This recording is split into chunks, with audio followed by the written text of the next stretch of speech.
Get this show going, man. Welcome to the Bleeding Burgundy Podcast, a Washington Commanders podcast for fans, by fans, with your hosts, Jessy Martin. Because 90% of them are wrong. They're fucking wrong. Max Taman. You've got a plate of shit and you've got a bowl of shit. They're the same thing. Scott Hartley. Yeah, thanks for having me on. John Taman. What the hell was I talking about? I just don't get it. I don't get it. And now, the world's worst podcast host, John Taman.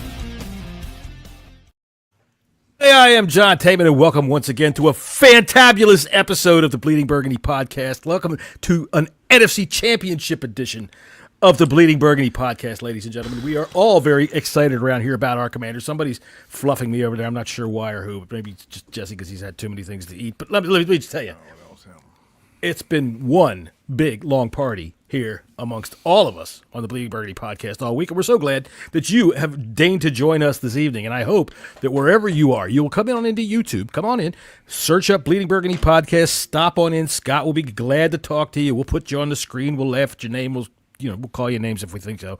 Whatever, you'll have a great old time. Come on in, join us. We'd love to chat with you. And while you're here, please give us a like, give us a thumbs up, give us all the stuff that we deserve because we're such a good damn podcast, and you will be entered in a drawing for an expenses-paid trip to Temple Hills, Maryland, ladies and gentlemen. Gorgeous downtown Temple Hills, Maryland. What was that? What? Wait a minute. I think the producer had something to say. The podcast is not responsible for anything this idiot just said. Oh, well, yeah. It was a little... All right, well, you'll have to get to Temple Hills on your own, but hey, trust me, it's worth going. And as always, joining me on tonight's panel, a man long thought of by his neighbors to be the one on the block most likely to have a sex dungeon in his basement, Jesse Martin. How you doing there?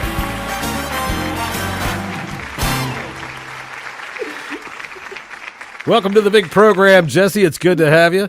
Nice to see you as always. Nice to be here, John. Thanks for having me once again. And you're looking smashing. Boy, what a week it's been. Jesse's saying thanks for having me on my show. What a week it's been. Oh man, any plans for the big game there, Jesse? No. I don't want to watch it with anybody. Jesse, I think we have $1 million question though. Are you and Jordan watching it together? No, I know. And she's upset about the situation. We have a tiff beginning. Paradise. I told her I am not watching the game with you. There is no way in Sam's hell I'm watching a fucking game with anybody. Well, in case anybody hasn't been tuning in for the last couple of weeks, Jordan is Jesse's newest significant other, and she is an Eagles fan. Somehow this has happened. And we just couldn't be happier about the situation because I think it's kind of funny. And hey, are there any bets on the big game here, Jesse? I'm sure there are because I know what it's like to be in an early relationship and have a fucking fan of the other team. You make bets that neither one of you are going to lose, really. But that's true. Not quite yet, but we are getting together tomorrow evening, so I'm sure something will come up in that aspect of it. Probably. All right. So, do we get to make prop bets on this? Is there anything that we can? Oh hell yeah! Boss book there, John.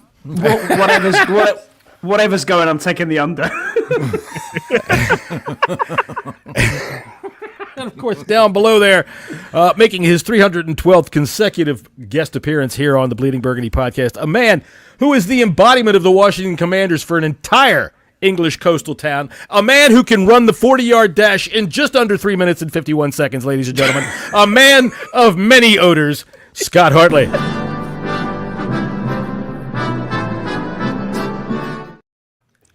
Scott, how you doing this evening? I'm very good. My fence panels are not. Oh, yes. You're right in the middle of the biggest windstorm I think I've ever heard of in the UK. Well, yeah, there was Ireland this morning around about 5 a.m. The recorded wind speeds were just over 114 miles an hour.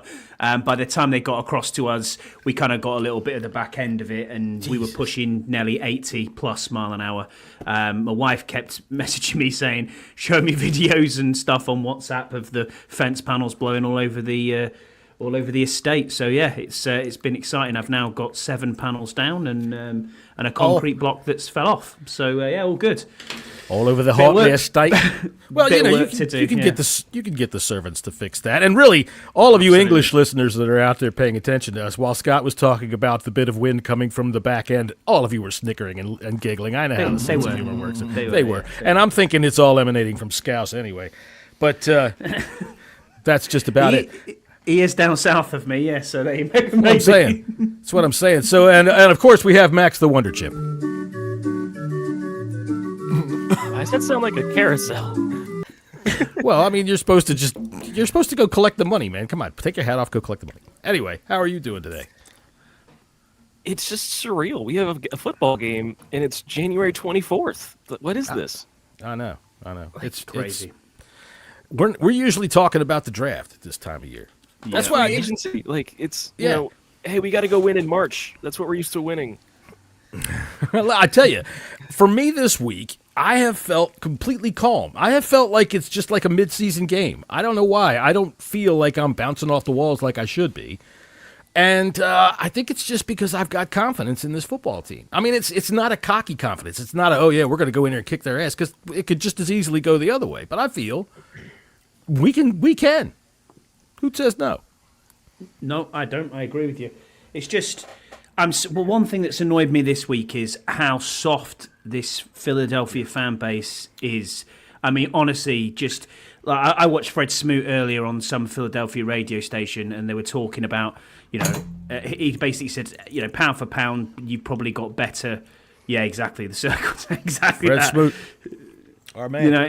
He said every time you look at if you went pound for pound on players, you would say talent-wise, Philadelphia beats us hands down, apart from one position, which is quarterback. That's it. It's as simple as that. And when everything rides on JD5's chest, I believe that we're gonna go out there and we've got a more than adequate chance of winning this game. That's for sure. But they are absolutely soft in every single level.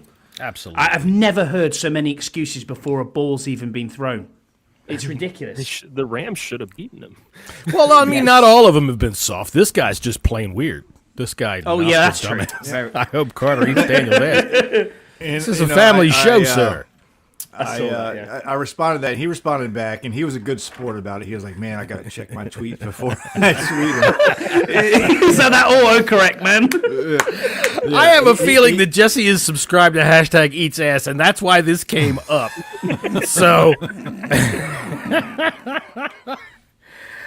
oh yeah, so he was a good sport about that, huh? I hope Carter eats Daniel's ass. Yeah, well, I mean, honestly, it is bad. Look, he missed an apostrophe there after Daniels. True. Really, let's get clear about things here in Philadelphia. I've seen kind of the same thing. We saw a lot of trash talk coming from Detroit fans last week, but not a lot of trash talk going back other than say, hey, we're coming anyway. We're coming to town. And this week I feel it's the same way. I mean, I don't know. Maybe I'm just missing out on the parade, but I don't see many Commanders fans going up and starting shit like I've seen Eagles fans just acting like we don't even belong in the game. The thing is, and I put this in the in our Google Drive earlier, but the Joe Witt comment, saying that we're going to treat right, we're going to treat Jalen Hurts like a running back. Right. Same comment from Tampa Bay, though. He's been saying that all year long. Every running quarterback that we've faced, that's what he says. He's got the ball. He's a running back. Right. And these fucking pussy ass Philadelphia Eagles fans are coming out thinking that he's fucking Greg Williams and putting bounties on yes. And by the way, Jalen Hurts. It's pronounced Greg because he's got the two G's at the end. So it's that's right. Greg. But yeah, it's like they're trying to psych themselves up because I think they're nervous. I think so too. I think so too. Look, I thought that was funny because Joe Witt saying that is the same thing that every defensive coordinator says to their defense before every game against anybody, including the Eagles defensive coordinator. Here's the thing, Eagles fans. If you would like to come and, quote, eat Daniel's ass, you're going to have to catch him first. All right. You're going to have to be able to get to him first. And for one, it's happened. People have hit him. People have knocked the shit out of him. You just can't put him down. And I mean, I'm not going to wish anything bad on him by cursing him here or anything like that, but this was a nothing comment. That tweet was a comment under somebody from the Philadelphia radio station. Yeah, that's right. Yeah. Complaining about that? Complaining about what Joe Witt said. Remember last week, a Detroit radio host said that if Daniels runs 10 times, he's going to go to the blue tent once. Yeah. So yeah, and then the week before, Joe Witt got this out in his press conference about Baker Mayfield and said we've got to treat him and hit him like a running back. Did you hear the Tampa Bay fans crying? No, nothing. And do you know why? It's more of a compliment to Jalen than anything because it's hard to get him down. He's got thick ass legs, and it keeps fucking moving. Same with Baker. He kind of bounces off people. It's hard to get fucking, so. Yeah. Well, Jesse enjoying some delicious Abner Woo's pork anus. Love the pork anus. Very good. Very good. A lot of ass talk tonight, there, boys. We've been on for we're talking about the Eagles, right? Everything's going to smell like ass in here. You're talking about the Eagles for too long. Look, here's the thing, Eagles fans, and more power to you for all of the worry that you have because we're 1-1. This is a rubber match. There is no guarantee what could happen. And the fact is, man, all of these people, all of these coaches, everybody's looked at Jaden Daniels and tried to figure out a way to stop him. And the only thing that stopped him so far was busting up his ribs. And just slowed him down a little bit. That's about it. So what are we having for dinner there, Jesse? Pork anus. Oh, yeah, that's right. Pork anus. Abner Woo has provided stinky baked delicious meal. Abner Woo, some spotted dick for Jesse. There you go. Spotted dick. Or maybe it's some delicious old-fashioned family-style frozen haggis. Well, now you're ruining my appetite with that. Oh, come on. Get out of here. All right, so look. Who do we have over? I'll tell you what, I'm going to go to the phone. Lord Tewksbury there saying, first time listener, I come in here and you're talking about pork anus. Sorry about that, mate, yeah. Lord Tewksbury, welcome to the show. And hey, yeah, we are. We're talking about what Jesse's having for dinner, and it is some delicious Abner Woo's frozen pork anus. Hey, man, I hope you like it. And I'm not talking about the pork anus. I hope you like the show. So let me take a look at where we are on our list and see where we are in terms of things that we're talking about, because we've just crossed off our list, talk about Jesse's dinner. So while you're looking at that, we can talk about the news of the week. Yeah, please give us the news of the week. So this is a big news in the Hartley household is the Jaguars have a new coach. They do. Oh, we're going NFL now. They got Liam Cohen. And, if you're not familiar with that saga, I'm sure that Jesse can summarize it for you in 2 sentences or less. Yeah, pretty much. He went for an interview, said he didn't want the job because of Trent Baalke. Came back and the Tampa Bay Buccaneers offered him to be the highest paid offensive coordinator ever in the NFL. Then Shad Khan fired Trent Baalke in secret. He went back over and went to the dark side and is now the new head coach of the Jaguars. Jesse, you missed my favorite point of this story is Tampa had the contract written. Yeah, they were waiting for him to come sign it. And it was 24 hours he was missing. Yeah, in the contract, it was they agreed for him to be the highest paid if he would not go and talk to any other teams to be a head coach. So he stopped picking up his fucking phone. He stopped picking up his phone. No, what actually happened is I got actual recordings of the conversation. It was like this. Yeah. It went, hey, Mr. Khan, now you've fired that asshole GM. Have you still got that $13 million? Oh, I'm on the plane. I'm on the plane. And also today, Pete Carroll is in Vegas as the new head coach. Yep. That is going to be interesting to see. That will be interesting. I wonder if he'll make a play at Russell Wilson. Yeah. I feel like the Raiders are in such disarray that even Pete Carroll can't turn it around. Plus, he's 74. He's still got energy, though, man. He's got loads of energy. And then the biggest news of the day, for me, I just find this funny, because I was saying earlier this week that, whose name didn't show up in the head coaching cycle this year is Bobby Slowick. Okay. He's gone. He's gone. He got fired today. Man, remember all y'all wanted Bobby Slowick? Man, everybody has who they want and what they want, and all of these people that are on the internet that like to keep the receipts because you, Mr. fucking guy who drives a goddamn trash truck, thought we should pick this guy, and you were wrong. Well, Jesus fucking Christ, so what? it gets kind of silly. A lot of people might have wanted Bobby Slowick, but who wanted Dan Quinn? Did any of us really say Dan Quinn's my top choice? I said he was a jar of mayonnaise. Well, I didn't know if he was going to be a jar of mayonnaise. I looked at it once they hired him and saw the biggest thing that stuck out to me was how he handled blowing the Super Bowl, how he went out and found other guys that had really lost in big situations and blown it in big national fucking world eyes situations, and how they handled it. So that kind of gave me some, and I've been saying ever since the offseason, the thing that's been giving me most of my faith in this team has been this coaching staff that they've developed. But now my heart rate hasn't raised at all this week because of Jaden Daniels. I'm like, you know what? You could do, as long as that guy is going in the game, I'm telling you, you give me the ball in the fourth quarter with 2 minutes to go, I'm just going to sit back and relax because it's in the bag, baby. It's in the bag. So. Moving on. Did anyone see Ben Johnson's press conference, by the way? What an absolute fucking dork. He's kind of a noob. I mean, as if we ever wanted that idiot. I mean, honestly, wow. Well, just think about it. If you're the Lions fan, you get beat, and then within 2 days, both of your coordinators are gone. Your defensive line coach is gone. They just had to promote Hank Fraley to be sure he didn't leave. Hank Fraley, man, that dude's been around since 1939, I think. I'm serious. But, that's what happens when you win. That's why windows are very small, all right? For what the Patriots did, I've been saying this for a long time, is that a lot of younger fans, they think that was normal, and it really is not. It's unbelievable what they were able to do up there, and you're not going to see it, and this is why. Because even though Dan Campbell built himself a really goddamn good football team, it's going to they're going to start taking it apart, right? The Sharks, they circle around. They start taking guys away from them, and before you know it, it's all broken up. They didn't get anything for it, and you're the Lions still. Oh, sorry about that. I think we dodged a bullet with Ben Johnson. Definitely. I think so. Definitely. Hey, Yam says he was very anti-Quinn, anti-JD5. I am the happiest wrong person in the USA other than Trump and company. They're pretty happy. For now. I mean, shit. Just wait till the axis of evil of the UK, Greenland, fucking Denmark, and Canada start their antics. Right. Anyway, that's enough of that. Oh yeah. Let's not forget the annexation of Panama. Right. Okay. Big Paul. Fucking hell.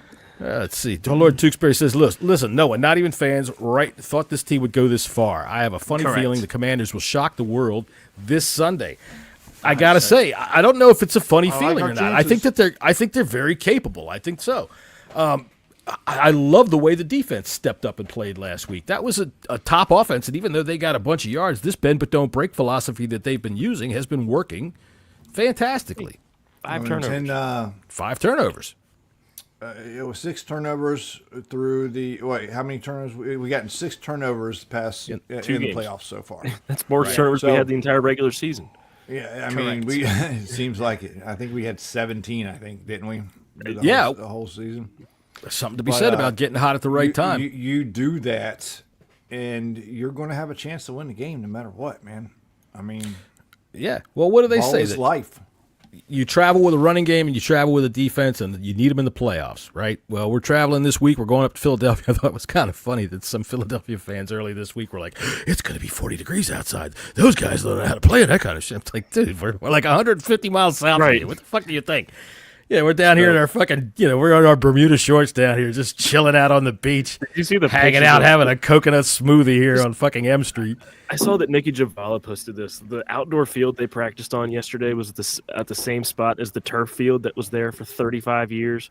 Yeah, and it's just the difference between 20 months ago and now is astounding. Do you know pilots now have they put a trash bag over the field to warm it up. Right. But the fact that it wasn't just the AstroTurf field that was here since the 80s. Yeah. Pilots coming into Dulles now have to figure out a different way to figure out where they are, because they used to be able to just look down and see that AstroTurf field and go, okay, we're coming in on runway 39. But not anymore.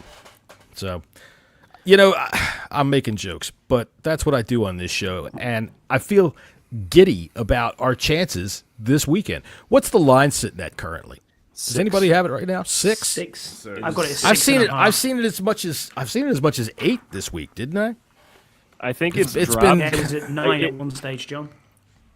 No, it's been going up. It started at 4.5, and it's been going up to 6.5. Okay. It hasn't. Yeah, it's been going up. Run defense waking up at the right moment, says Lord Tewksbury. Scott, what could you read this in a noble's voice? Yeah, the run defense is waking up at the right moment. The secondary is playing hardball. There you go. There we go. That, of course, being Lord Tewksbury giving us his analysis of the football game. Thank you, Lord. He's off to ask Jeeves if he can get him another club soda. That's right. That's right. Could you wind up the internet again, Jeeves? Let's see. The health of Hurts is going to be the big thing for Philly. Correct. Absolutely. That is the what I would call today's elephant in the room.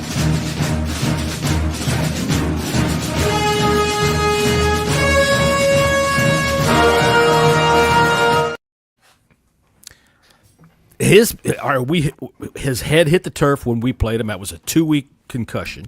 Now his knee is bothering him. And 43 degrees is great football weather until you start getting knocked into that fucking turf, right? I mean, it's not like it used to be up in the vet where it was just that carpet over the cement.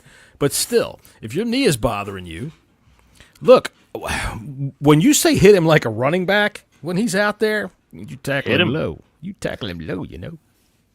And he take was him down. Jalen Hurts was a full participant in practice yesterday and today. But if you look at the clips that came out of Jalen Hurts, he's walking like his shoes are full of cement.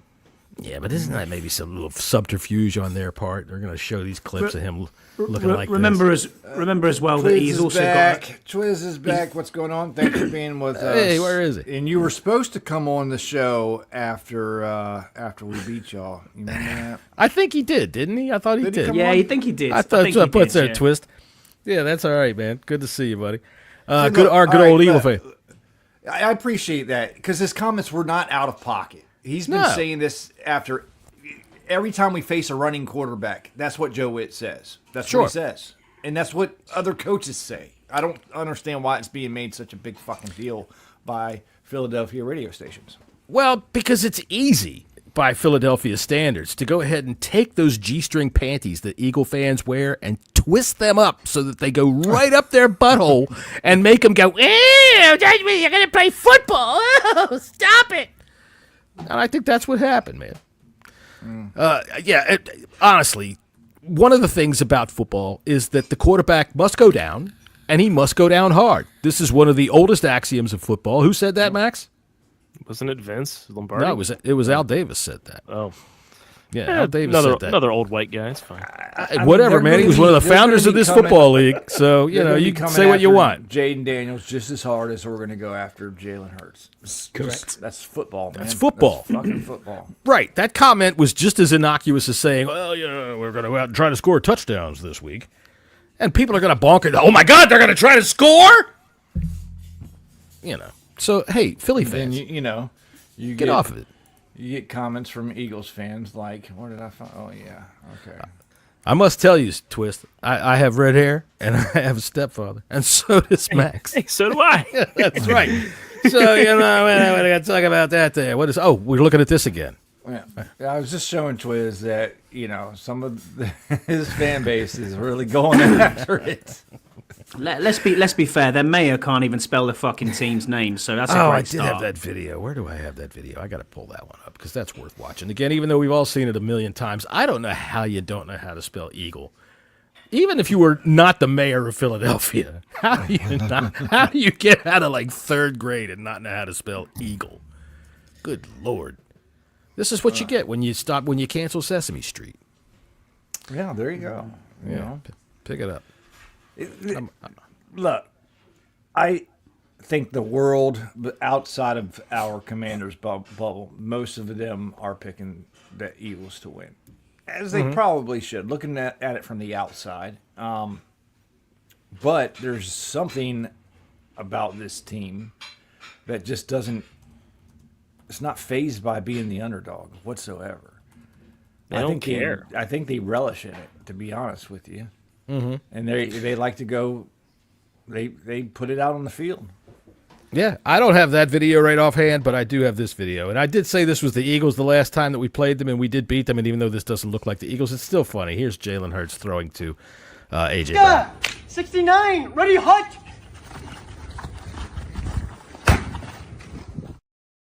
I do love that video. You got? Have you still got any? Have you still got any videos of AJ Brown in his book? Oh yeah, we got AJ Brown here reading his book. Oh shit! Dr. Octopus is right around the corner with a death ray. Spider-Man better look out. There you go. There you go. Definitely with Dr. Octopus, you got to watch out. Let's see. Here we go.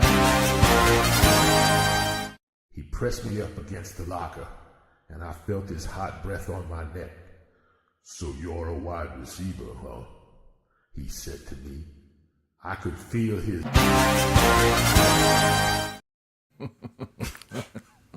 What I like with that picture is Jahan Dotson's there trying to read over his shoulder, but he just can't make the words out. That's all it is. The trainer's trying to grab his... Yeah, like you got Dante... them in a house. I do not like them with a mouse. I do not like them here or there. I do not like them anywhere. I do not like green eggs and ham. All right, so Twist has a point here. Cosme is out. Good luck stopping Jalen Carter. Look, I'll tell you what, Twist. One of our problems against Jalen Carter has been Sam Cosme. All right, he's got to tell, and we found this out in preseason. What were we watching, Jesse, when we saw that? Bobby Wagner said that. Bobby Wagner said it was against that's what we initially found out, and then against Jalen Carter the first time that we played him. Carter pointed it. It was the second play of the game. He called it out. He called it out on the field. So Cosme he has not played well against Carter. Carter knows his book. Carter plays well against everybody. Like that's we have. He does. He's a one-man wrecking machine. Let's be honest. We have two primary issues in this game. One of them Saquon Barkley, and the other one's Jalen Carter. That's and AJ Brown. Let's face it, and the dude's a freaking primary wide receiver in the NFL. He's a top dog. And if you're looking at the Eagles' offense right now, their passing game isn't in sync. You have to make them do that with the passing game, but they can. That's my point. So Hurts in his playoff career, when Hurts throws for more than 150 or less than 150, he's undefeated. Okay. When he throws the ball, he's like 1-3. It doesn't, all of these. Back in there, I'll tell you something. When 45% of the city wears yellow socks on a Tuesday afternoon and it rains, the Eagles are undefeated in October. That's the ridiculous kind of gambling angles that you get. And honestly, those kinds of trends, they don't mean anything. You can still hold them to under 150 yards and win the game. They're interesting little trivial facts, right? What it means to me, though, is that when they rely on their running game, and they're a lot better of a team. Philly's not a team that's designed to pass and to play from behind. Well, yeah, they're not designed to play from behind because they're usually not. But honestly, their defense doesn't usually get behind. True. Remember, we also turned the ball over 5 times in that game. Scored 36 points. 5 times and still scored 36 points.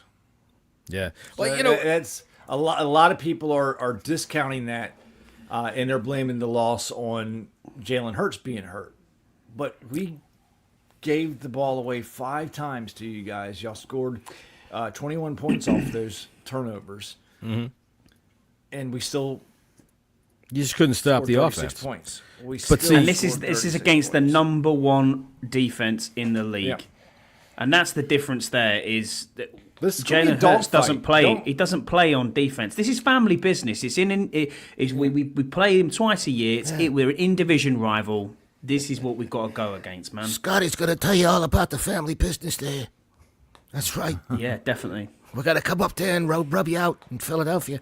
But, here's the thing. They've got Vic Fangio up there, right? And that is the number 1 defense. All and they've got respect in the world for that right. coach. And the fact of the matter is that I do not expect that they have not looked at everything, and Vic Fangio hasn't, at least in his mind, figured out something to do.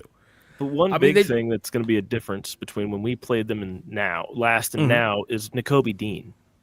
Nakobe Dean's a major part of that offense. That's a big so piece. That's a piece of their diamond defense that they run. Right. That's a big piece. How, they've how got that fit Zach is Bond. Quinion Mitchell as well? What's he look like in a thong? Twist says Hurts played great last year when he had a knee brace on, beat Tua, Mahomes, and Allen. He can play in the pocket, but he's been scared to throw a pick, it seems. Let that thing rip. I can't disagree with that. No, I mean, he's got the receivers. That's the thing. He's got the receivers that, if he has to. That Hurts is a bad quarterback. He's quite good. But the fact is, the passing game just hasn't really been in sync lately. Right now, as a defense, if Philly throws the ball more than 20 times, it's working to your favor. Yeah, I'll tell you. I would think that's the key. I mean, if you're going to beat Philadelphia, you're going to have to make Hurts do it.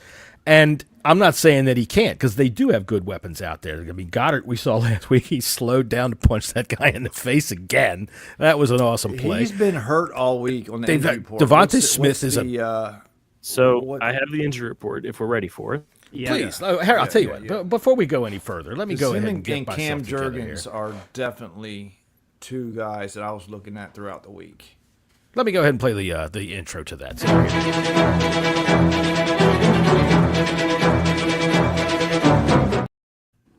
So, tonight's Commanders Recon brought to you by Jaden Daniels, old number 5 Washington Commanders. Some delicious Kettle One vodka. So, a Friday favorite. For Washington, Jeff Driscoll, Javonte Jean-Baptiste, and Deron Payne are all questionable. Not everybody's favorite number 2 quarterback. Not Jeff Driscoll. Come on. Jeff Driscoll did not practice yesterday nor today with an illness. Javonte Jean-Baptiste has been limited all week because of a shoulder, and Deron Payne did not practice all week because of his finger. Finger/knee. Knee too, yeah. So, finger/knee? What the hell kind of doctor are you? Amputate his finger or his knee. I don't know. One or the other. Pick one. Marshawn Lattimore had a veteran rest day today. Good. Just like last week.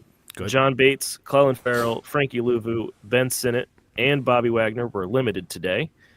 I hope it was for John Bates to get a haircut. That motherfucker looks ridiculous, dude. You look. You can't wear one of these fucking Patrick Mahomes mullets. You just look stupid. He said that. It just looks dumb. I know. Go get it. Yeah. Well, no, don't get it cut now. You got to keep it until the end of the game.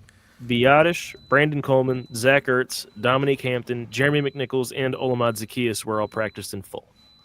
Good. On the Philadelphia side, their 2 players they have out are coming off of IR. It is Britton Covey and Byron Young. Cam Jurgens is questionable, and everybody else does not have an injury designation. Who's everybody else? A.J. Brown. Goddard had been on the Goddard did not practice yesterday or Wednesday, but he was a full go today. Jalen Hurts was a full yesterday and today. Fred Johnson was a full back after he was a full practice after not practicing yesterday. Lane Johnson, Quinion Mitchell, Josh Sweat, and Kenny Pickett were all fulls. I mean, that's what the refs saw. That's why he got thrown out the game. Exactly. That's what it was. Yeah. I'll tell you what. Lane Johnson, as a matter of fact, here it is. It's 5 minutes past 6 o'clock here on the East Coast on a Friday evening, and he just made his move for the snap of the third offensive play that the Eagles are going to have. So, and they're not going to throw a flag. And Twist wants to know where the proof is of him spitting in anybody's face. You're talking about, was it C.J. Gardner-Johnson? Is that who that was? Yeah. The proof is the motherfucker got thrown out of the game, and that's all there is to that. Because here's the other side of the coin of that. It doesn't matter if there's any proof. His ass went to the shower. Well, the ref was standing right there in front of that whole confrontation. So. He probably got some backsplash, don't you think? Probably. That's what probably happened. He fucking was yelling at him. Some spittle came out of his face. What's up, Kim? How are you today?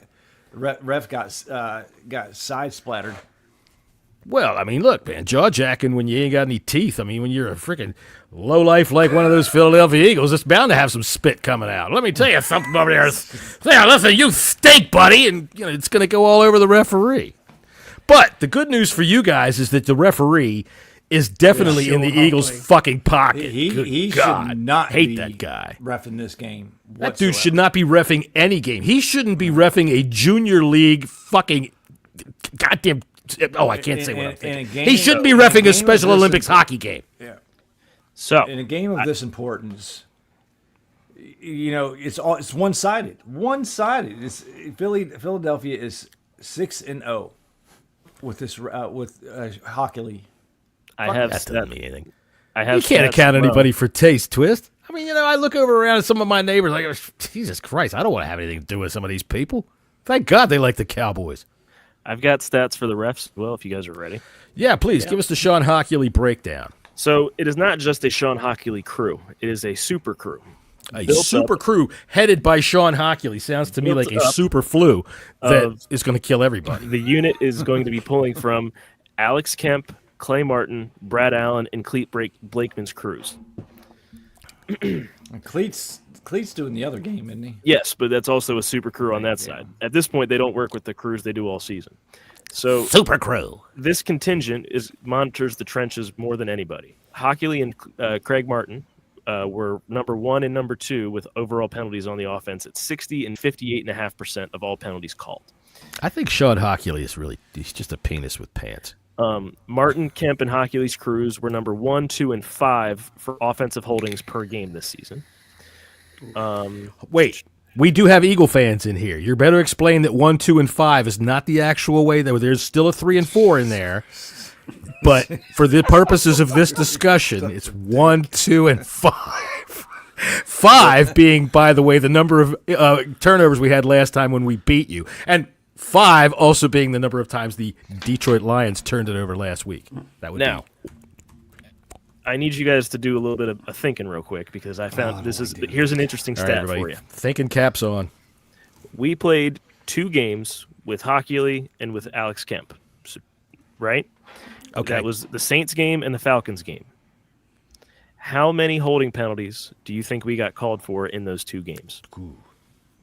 7. 6. Whatever it was. Hockley did the Saints game. Yes. He fucked up the time, which that game should have been over. But I'm talking specifically holding penalties. I'm thinking back on the Saints game, and I think we got 11 penalties in that game, if I remember correctly. It was 11 or 12. So I'm going to say 5 of those alone were holding calls. 48% of our offensive holding calls for the season came from those 2 games. Yeah. Jesus. Yeah. So just about half of them from those 2 games. So is that the one where Cosme got done for the twice? The pull yes. down? Yeah. For the perfectly legal. But block. I saw the Ravens get called for that last week too. So that's not just a problem with that; it's a problem league-wide. Another area of focus that this crew is going to focus on because of what they've done is ineligible man downfield, and that is where it balances out because Philly and us are among the highest-rated calls of that. Defensively, Hockley's crews are famous and notorious for calling roughing the passer. Sean that can benefit us. It could. It's a unless he does like his father when his father looked at Cam Newton and said, "You're too young to get that call, son." Yeah. Yeah. And then Sean Hockley's crew this year called the fewest defensive penalties out of anybody on 3rd down. Well, I bet Benjamin St. Juice is happy. He's on the bench. Don't even say his name. Jesus Christ. So Hockley will throw a flag on you. When it comes to the penalties, the biggest thing you have to watch for is your holding calls, and we have to keep track of our linemen downfield. Andrew Wiley can't run 13 yards downfield again. Yeah, we do have issues with legal man's downfield. It's, but that's been one of those things where they call it a league, a thing of emphasis that they're trying to do, which I hate. You don't emphasize one rule over another, but if they're downfield, they're downfield, and we really haven't been caught with it all that much. It's just we get caught with it in critical times. Not really much lately. Well, but in the beginning we get caught in critical times. Yeah. That's the thing. Yeah. And everybody's been caught with it this year because they've made it a point of emphasis. The thing about Hockley to me, it's not that I don't care what kind of flags he calls. If it's real, it's real. But the fuck ups with the time, the fucking things that he does. I hate to. I don't like to, and I'm not even going to imply that the NFL is in any way rigged or anything like that. I just think that when you have somebody who blanks in a situation like that, where you don't know what to do with the fucking clock, for God's sakes, it just shines a fucking glaring light on the NFL and says, how the fuck do you still have people that can't do this out there doing it? Why don't you at least get somebody who manages the clock? If it's so difficult for these motherfuckers to remember something about the clock, get somebody that just does that. And while I'm bitching, I'm going to go ahead and say this. Please, everybody, go ahead and say this fella's name. What's his name? Twiz. No. His name is Twisted. He just uses a Z, and y'all keep calling him Twiz like he's a piece of candy. Oh, yeah, well, got to call him his name there. What's up, Twisted? So I come from up near Philadelphia when I was a kid, man. I came from Havertown, Broomall, Newtown it's Square. It's almost too close that area. to a word that I don't even want to accidentally say. Yeah, we're not even going to thank you very much. We're just going to call you Twist, and we'll leave it at that. So I have penalty numbers, too, for the season. This is regular season only. Go ahead. The season, Washington was called for 21 holding calls. Well, then fair enough, Twiz. We'll call you that. 48% of 21 is about 10 holding calls from those two games, just for that. We have been called for an eligible man downfield on a pass 6 times on the season. Yeah. Philadelphia has been called for holding 20 times on the season and an eligible man downfield 7 times. They're just filthy. The numbers are very similar. I think the biggest thing that we see, because we watch every game, is we always see when it is going to be the most problematic where that call happens. Yeah. Yeah. Well, and I will say having a backup guard, whoever it may be, whether it's Wiley or whether it's Chris Paul, Scott, or whether Trent Scott, expected flag or two on from holding Jalen Carter, because he's a wrecking crew. Man, you're going to have to. He's going to bust through, and the mistakes are going to happen. And I think we need to. I think it's going to be Trent Scott, because frankly they tried to truck Chris Paul up there to Philadelphia, and they got him. He got stuck in the tunnel. He's got the largest ass in the NFC East. They have a helicopter to lower him into the stadium for the game. Yeah, you ever seen those movies where they take Godzilla with 5 helicopters and a couple of nets and they take him out? That's how they have to get Chris Paul's just his own ass pads to get those into the stadium, so he can put them on. He's got a new show on CBS. Chris Paul. It's called "That My 600-Pound Ass." Let's hope it can block Jalen Carter, because that guy scares the shit out of me. And I tell you, we brought this up earlier. I kind of like it. Trent Scott did a good job last week. He did do a good job. The fact that Cosme has the tell. I know. He's not. I know. It's just that they're going to have to do something to help out. It's just that they've got other guys on that line. I think they kick Wiley inside. Do you think they do that and put Lucas on the right tackle? I think so. Dan Quinn was being real coy about what they were doing when he was asked about it. He said, "We're going to put the 5 best offensive line." They got the tunnel clean, though, Kim. That's the good news. Let's talk about this on a Washington side. Is Jalen Carter is a game wrecker? How do you neutralize a defensive tackle game wrecker? With a shotgun. Put multiple hands on him. More than 2. A handgun. Trank gun. Yeah, those 2 things tranquilizers. Those 2 things are true. Shoot him like a rhinoceros out there. What we've been doing the entire year with our RPOs is how you can neutralize it. Is that guy? You get the ball. You can't run RPOs the whole entire game. You can't, especially if the run isn't working. If there's no threat of the run, those things kind of start to take away their effectiveness. What is the West Coast offense? The West Coast offense is built that short passes are an extension of the run game. Exactly. Over the course of the last 5 weeks, that's what we had, including against Philadelphia. Okay, well, it did open some things up downfield. And then, because we did strike from deep on Philadelphia a couple of times. You're worried that Jalen Carter is going to be a game wrecker, but in order for him to get to the quarterback, there has to be the amount of time to get there. The way to neutralize it is to double team him. That with Biotish and that, which is why I said for the 1-point safety show, the left side of the line has to have the games of their lives. Yeah. Allegretti and Kim's Coleman. asking how can he go inside against Carter? Well, you put Lucas at right tackle, kick Wiley inside, and then Biotish and Wiley, because they're the seasoned vets. I just don't trust Trent Scott. I'm sorry, I don't fucking trust him. He had a great game. He's had a good season. Let's face it. He hasn't come in and embarrassed himself. He's had more opportunities. That's a than very not. low bar. Well, look, when you're talking about a guy that we were sure was going to embarrass himself, he hasn't.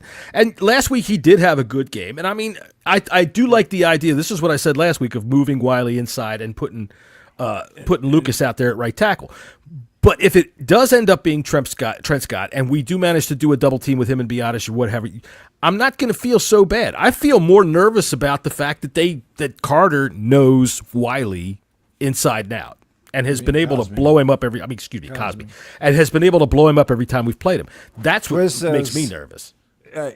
Twiz says Fangio's defense is open and a flash.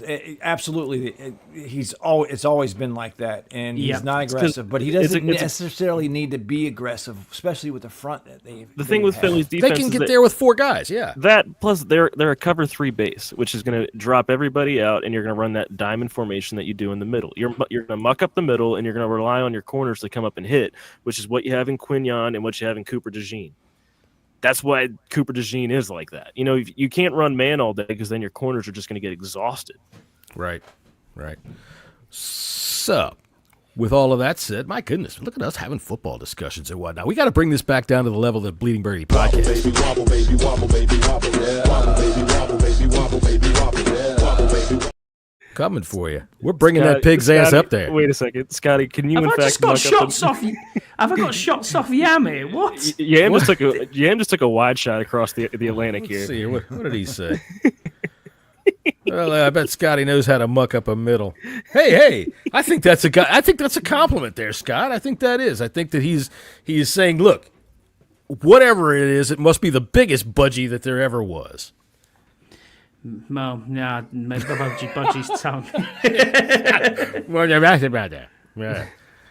All right. Well, I was thinking about having some bird on Sunday. But there you go. Really? Is he? He's having some roast pork apparently. But there you go. Okay. Well, Scotty found himself in a gay bar. No, I didn't. No, no. There is. Yeah. No. Right there. There you go, Scotty. Hugging on a line. Yeah, I know. All right, now I'm completely lost as to what we were getting ready to do here, but I'm sure everybody will stick with me while I try to figure it out. Well, yeah, so might as well hit that.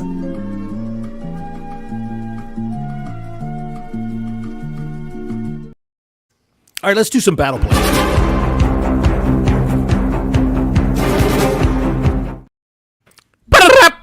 All right, so we'll start with you, Max. What do the Commanders have to do to win this game? Make Jalen Hurts beat you.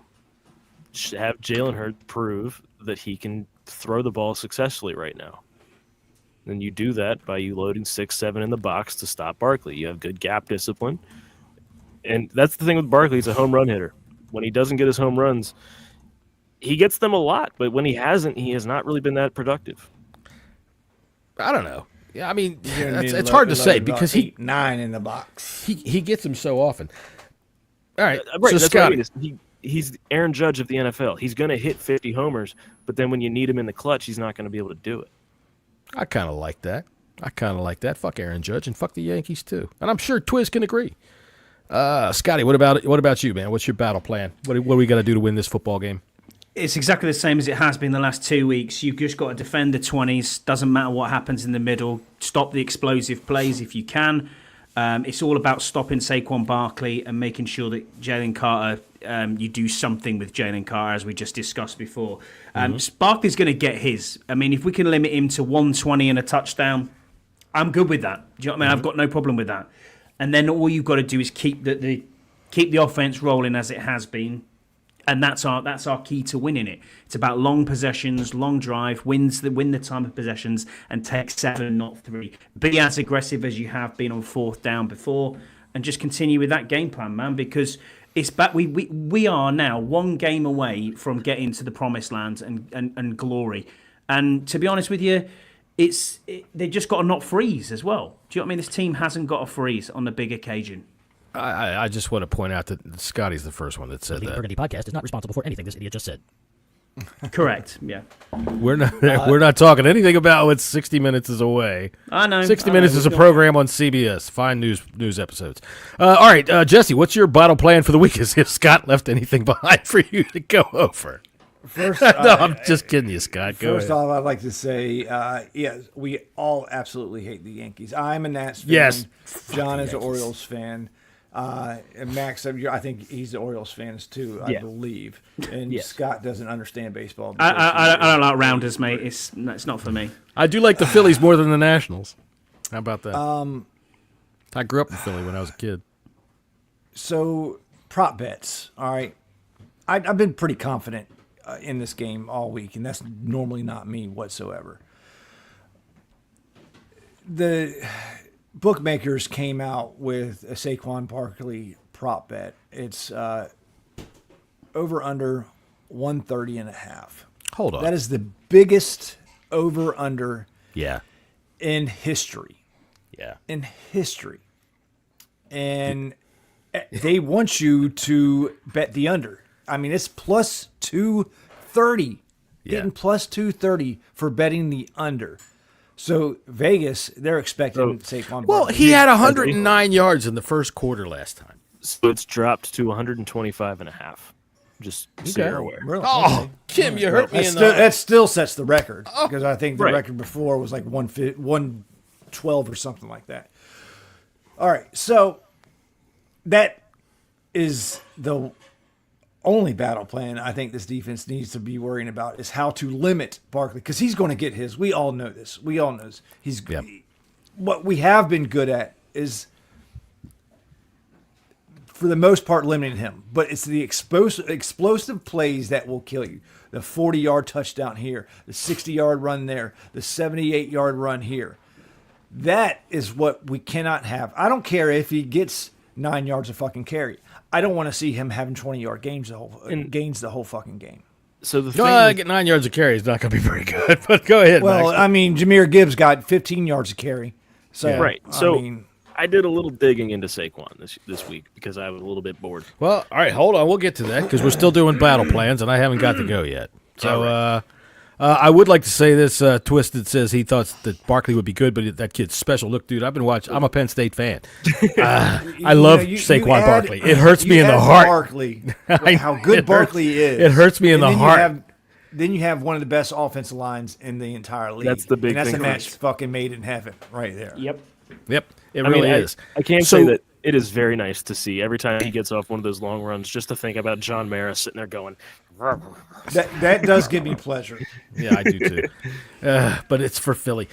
You know, to me, our battle plan that hasn't been touched upon yet is we need good games out of our tight ends. We're going to need our short passing game to be able to get ourselves into short and manageable. Austin second Eckler in the flat. Second, that's right. Austin Eckler in the flat. I don't believe he played in the last game, did he? He was hurt. No, he did not. Yeah. Right. Oh, not in the last Eagles game. No. Yeah. No. Now, I don't think he played in either of them. I don't think. we He need to played be the in first one, just not well, because no receivers had a catch in that game. second and manageable, third and short all day long. And if we have to get to fourth down and short, fourth down and manageable, make it happen. So that's what I want to see. I want to see a big game out of our underneath passing game guys, tight ends, running backs, because that'll open up the downfield stuff, right? If Jaden gets back there and is able to get quick release passes off to be able to hit guys for 8-yard gains, 9-yard gains, and we can stay ahead of the chains like that, that neutralizes what their pass rush is able to do. Right, like Lord Tewksbury says, playing smart football. Yes, thank you, Lord. Thank you. In front of the sticks. I mean, it sounds cliche, but that's what you have to do, and that's who I want to see a big game out of this week is Zach Ertz. I want to see a big game out of bad haircut John Bates. Make your blocks. All right, Max, you were going ahead. You were saying something. So, go ahead, sir. Real quick, in the chat, Scott is starting to a little sermon. Kim's right. Less penalties cause turnovers. Scott's running a little sermon in the chat with the agreeing to the Lord. But so I did a little. It's a different. There's Lord. Oh, he's Lord Tewksbury. But so I did a deep dive of Saquon this week. That's right, Scott. Blood. Yeah. Saquon this year had 5 games less than 100 yards. Blood. Games were against Atlanta, Tampa, Cleveland, Dallas, and Pittsburgh. Go ahead. Sorry. So you're good. Lord's writing paragraphs. I was being sure the Lord was. This was a proclamation, I think. When the Lord writes something like this, it's We a have to stop. proclamation. That's right. And he said the game plan is the same as last week. Stop the run. Hold Saquon to less than 100 yards, and you shall receive all the spoils. There you go. We need Brian Blessed to read this. We do. With his big fucking mouth. Oh yay! Oh yay! That's right. Town crier voice. That's right. And sorry, Scott and I are often goofy as British. The game plan is the same as last week. That's him watching Braveheart. Scott knows what exactly I'm talking about. So, the thing with Saquon, you know, Scott, I'm going to bore you real quick with a baseball reference. Let's go ahead, Max. Just make your point you're fine. These two idiots are having themselves. No, I need a commercial break from you two. Okay. All right, we need a commercial. All right. So, sorry. You're good. We are the.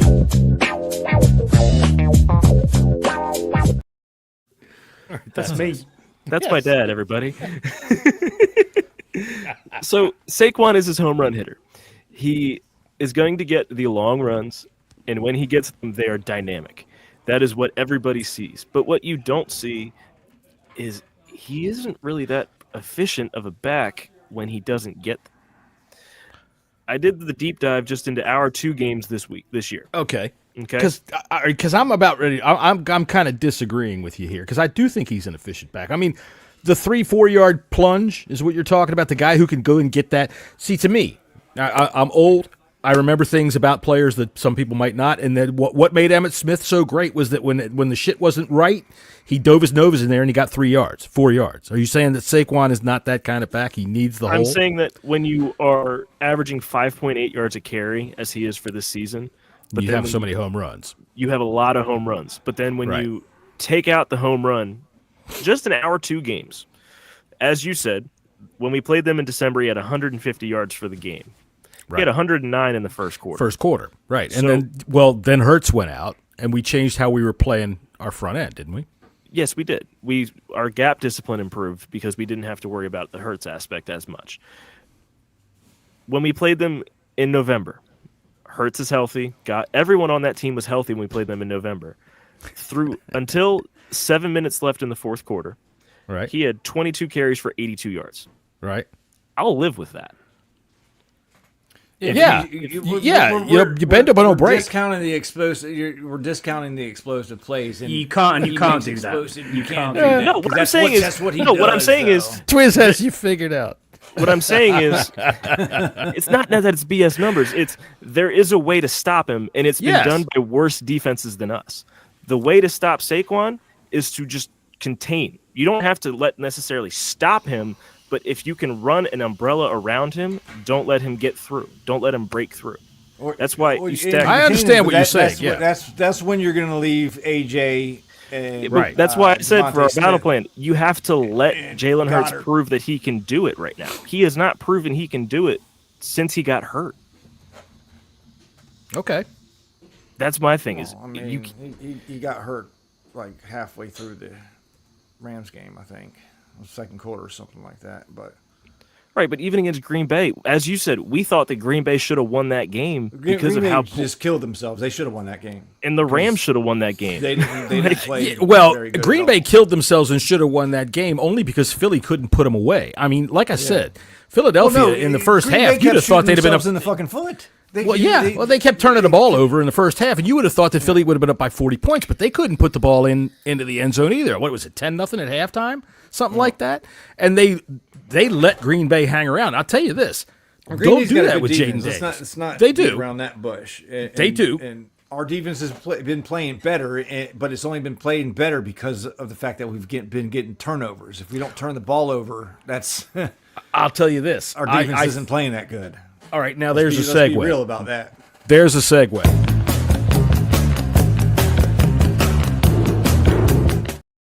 And I'm going first. My man on a mission this weekend is Marshawn Lattimore. All right, dude, you're here for this. All right, I mean, you're here for a lot more, but this is where you are. All right, he played well against A.J. Brown. They had a good fight last time. Both of them got good, solid blows in. I really enjoyed that. That was a good harbinger of things to come for us in the NFL.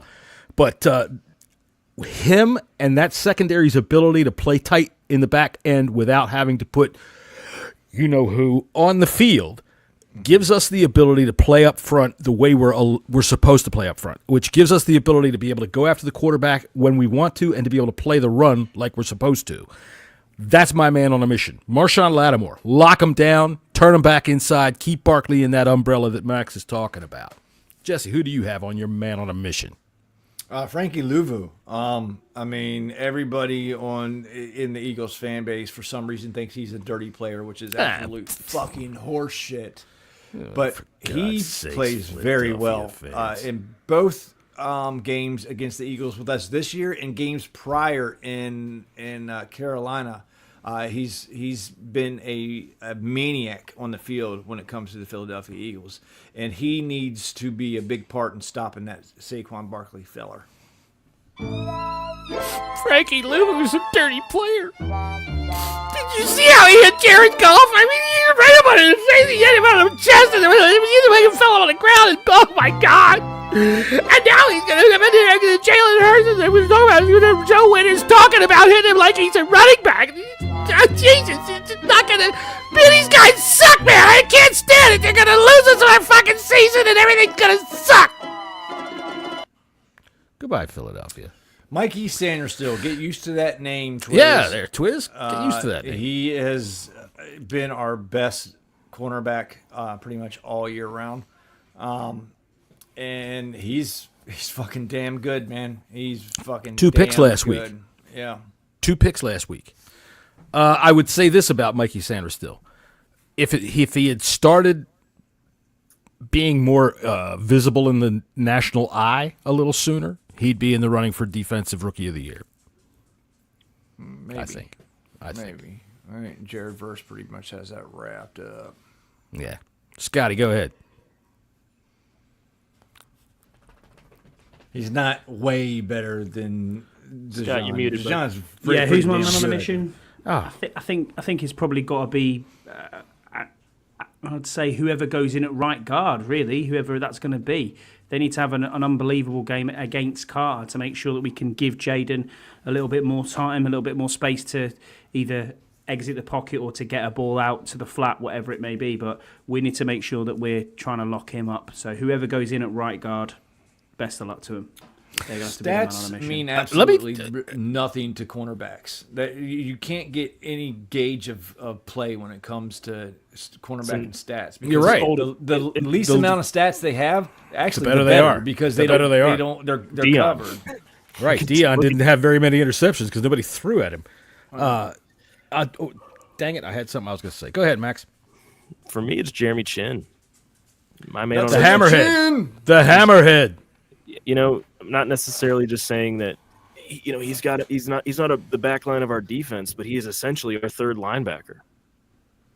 And Deluxe, what's up, Deluxe? Good to see you, my friend.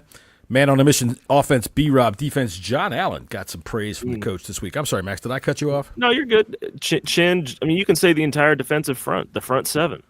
Like, but for me, it's just Chin because he's going to be our true last line of defense because if it's in the open field, Quan can't tackle Saquon. Got a nice heated argument going on over here in the chat. We like that. So Cooper Zajan is very, very good. Mike Sanders I don't disagree with that. Fucking really damn good. They're both good players. Really, really good too. It's a fair What's up, statement Chris? to say. Chris Hopkins is a former cornerback. Our stat is words per minute. We never shut up. And you're right, man. I have always felt this way when you talk about wide receivers and cornerbacks. Cornerbacks that talk, you have got to feel like nobody can beat you. You have to. Otherwise, you're dead before you even get on the field. The second you get beat, good to see you, Chris. Your mind's like, they're not going to beat me. Right. They're not going to beat me. And if they beat you, even while they're getting beat, they still have that attitude. And they have it with a Canadian accent.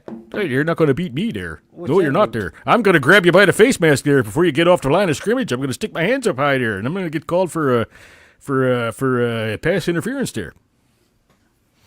All right, so let's see here. Lord Tewksbury says both teams will come out swinging. I would expect that's Marcus the Queensberry rules. Let's see. Chris Hopkins says, any day he gets to hear John Taman is a great day. It wouldn't be what I'm doing without Bang. And I agree. His ego is just going to just swell now. You done fucked that up. Thanks, Max has had 20 odd years of this. I will send Chris his Venmo $5 here in a few minutes. Thank you, Chris. As if he didn't already have a huge ego. Here we go. You got to be. You have to understand when you have an ego that is as adequately sized. The ego the size of cornerbacks in the podcast world. Well, yeah, you kind of if you have it, you do. You know what I mean? You got it. You just got it. You got it. You got it, or you got it. John's the mouth of Maryland. That's right, and I'm not ashamed to say that I am the mouth of Maryland.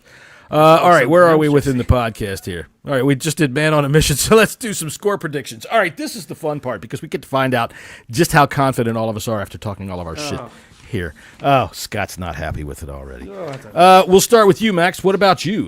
Go ahead. Let's see. Chris says, I played corner. I'm a stand-up comic now. You're right. You need an ego. You absolutely need a flipping ego. I think it is going to be a 24-21 Philadelphia win. Scouts, I love you, brother. 24-20 Philadelphia win, did you say? 24-21.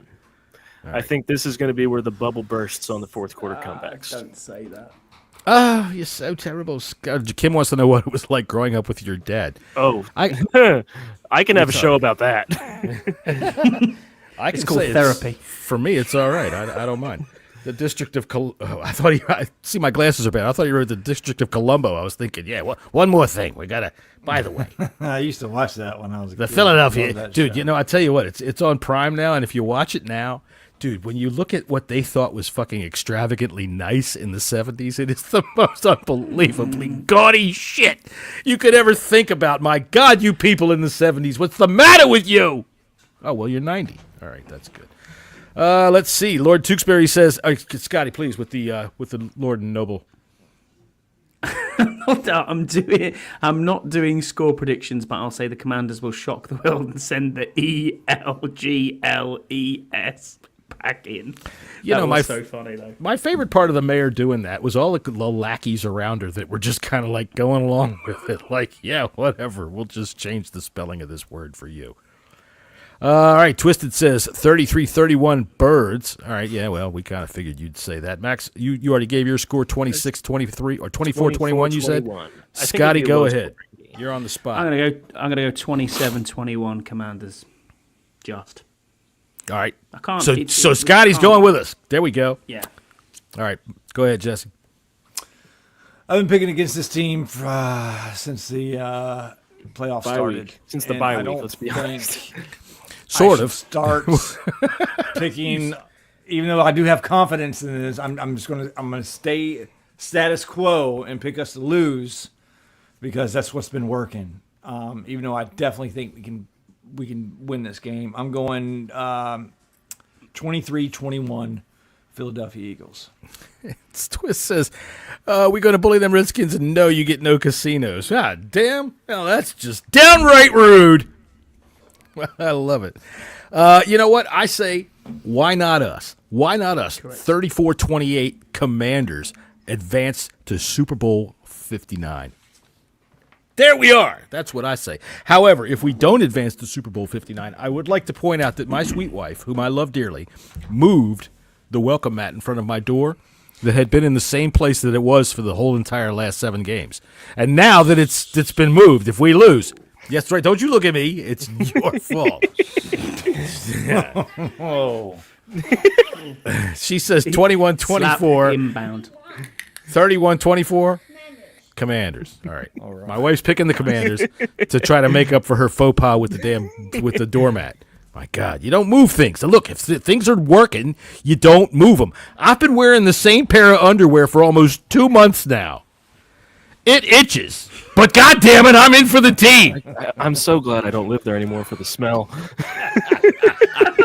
Oh, hey, dude, I spray the air freshener. The Glade goes by all the time. We're all right. Just air it out with a little Lysol down there. Buy some stock. Buy some stock. Buy some stock in Glade if you're using that much of it. All right, Kim. I think that's about the end of this. All right, so we do also have to do the picks for the week because we're not doing them tomorrow because Max has something else that he's doing this week. So we've already made our picks. We've already picked this. Got one more game. All right, so I'm picking the Bills. I think it's time that the Chiefs lose. I'm going to tell you real quick. Go ahead. The Bills' starting safety is out. Taylor Rapp is out, so they're starting. Yeah, I know rookie. that. Okay, just wanted to be sure that was known. That's fine. Jason Kelsey's going to get his. He is? Whatever. Is he Travis Kelce. Big coat again? Whatever. Either one of those freaking Kelsey guys. By the way, tonight's podcast brought to you by Kettle One, which you can see is now empty in my glass. So, yeah, whichever Kelsey guy shows up on the field, he's going to get his no matter who's in there at safety. Do you want me to do the book? If you want to do the book, go right ahead. Who's got some bets to make? I'm not making lost money last week. I'm just saying. I didn't get a game right. I'm looking from the book. Hang on a minute. Let me go back. Sorry. I'm looking at the book. the book here. Cannot argue with the book. Yeah, don't argue with the book, Max. So Jesse, you got 2 correct out of 4. Max, you didn't get a single one right, as you were correct. I also got 2 correct, and John, you got 4 out of 4. Woo! How about that there? As if his ego wasn't big enough because of Chris. Thank you, everybody. And on the bet side of it, the only bets that came in was for John, and it was Bills plus 1.5 50. That gave you 93.48, and then you had a $50 Andrews over 41.5 and Cook over 54.5. I should have taken the Andrews drop the 2-point conversion. That was before Dick Hands, and it was 1 point. It was a plus 141, and that was $121 returned on that. You put. Thank you. Celebrating. Oh no celebration. No. Before you start celebrating, you put $450 down. You returned $214.48, giving you a loss of $235.52. Max and Jesse didn't get any bets in at all, as did I. Didn't get anything in.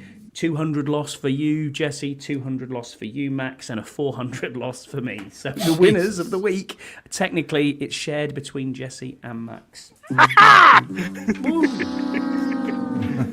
to win by losing. In other words, what it's like dating in Philadelphia. All right. That's enough of that. And for all you Commanders fans that are possibly going to Philadelphia for the weekend, they do have a lot of mustachioed women up there. So if you're using, one of the various glory holes, don't feel kind of put out if you feel those bristles. It might be what you think it was.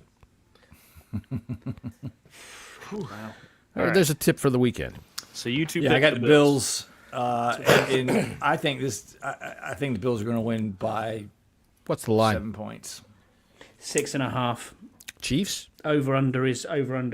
Sorry, no. On the Chiefs it's 1.5, and on the over under on the Bills game is 47.5.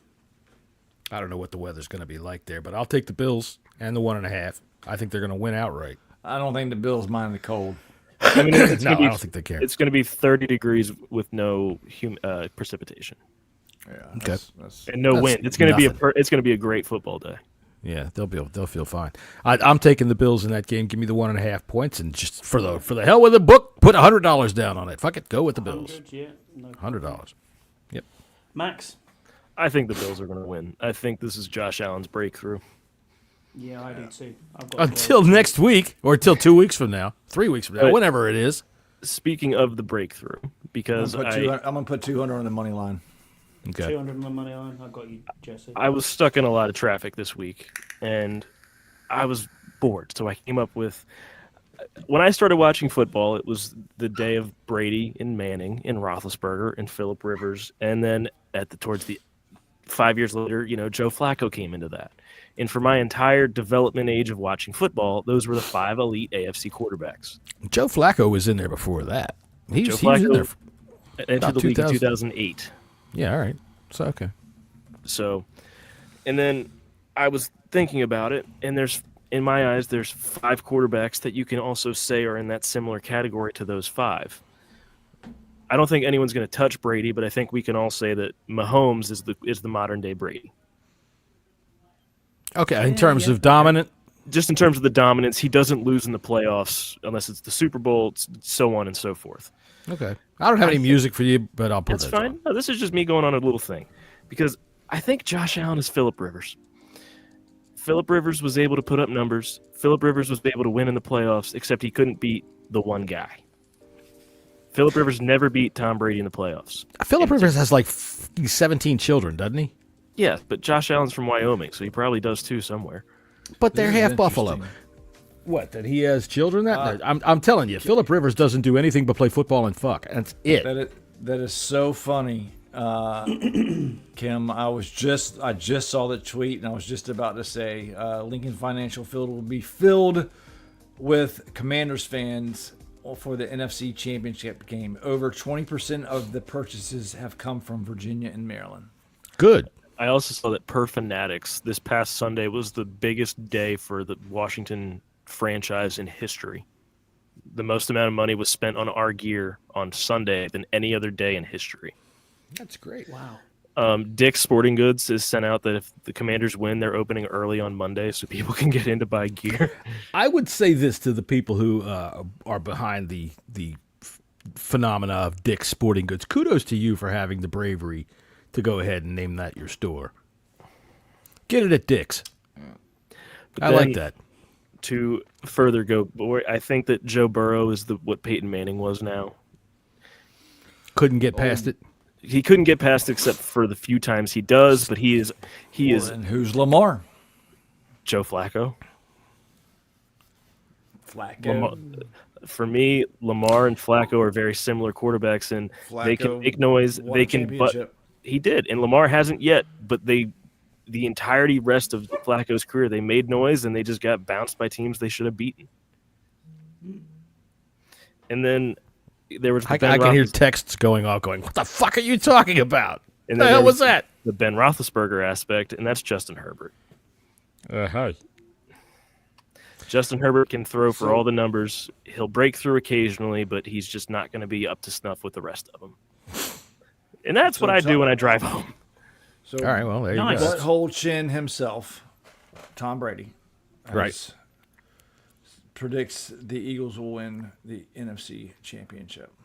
Well, who the fuck ever listens to him? What the hell does he know? I mean, seriously, it's like, what has he ever done? Isn't he calling the game? He's not fucking supposed to Tom make Brady. predictions. Whatever. Is he calling the game? I kind of like it because I like the way he calls the game.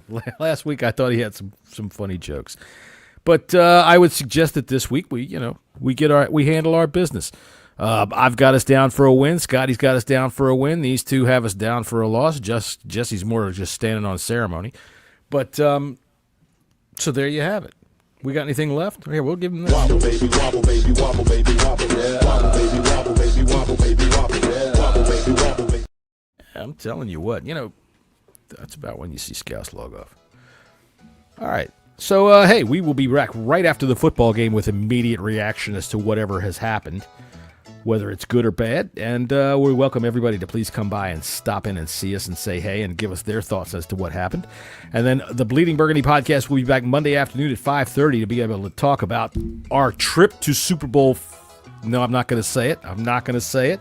But we will discuss whatever comes next at Monday at 5:30, and then the 1 Point Safety Show will be 3 o'clock on next Thursday. Correct? Thursday. Yeah, there you go. Yeah. All right, so thanks everybody for stopping on by. We really appreciate it. Give us a thumbs up, give us a like, and of course, if you go ahead and give us a thumbs up and a like, we will enter you into a drawing for an all-expenses-paid trip to Temple Hills, Maryland, which, by the way, has been given 5 stars by the Michelin people. Oh, I hate the wrong fucking thing here. The Michelin tires? No, the Michelin, they're guidebook people. Scouts, we talked about Pete Carroll an hour ago. Get to the show on time. Yes, that's right, Scouts. Get to the show on time. God damn it. You know what happened? He got his head stuck in the tube. He was in the subway, and they were like, oh, my God. Leave me here. Wait. You made the Chris Paul joke, and Scott thought that was hilarious. You make a Scouts joke, and he goes, oh, come on. I know, because he thinks I'm always after Scouts. Hey, I will say this. I never took the first punch, but I'll always take the next one.